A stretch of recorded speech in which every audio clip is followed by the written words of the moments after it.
વાળા બેઠા છે ને કમેન્ટ કરવા વાળા તો લખશે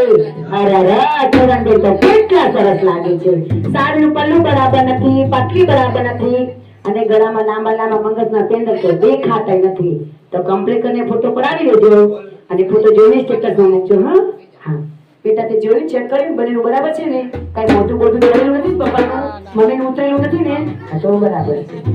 જેની પાસે ચોપડી હોય પાના નંબર છે આના નંબર છે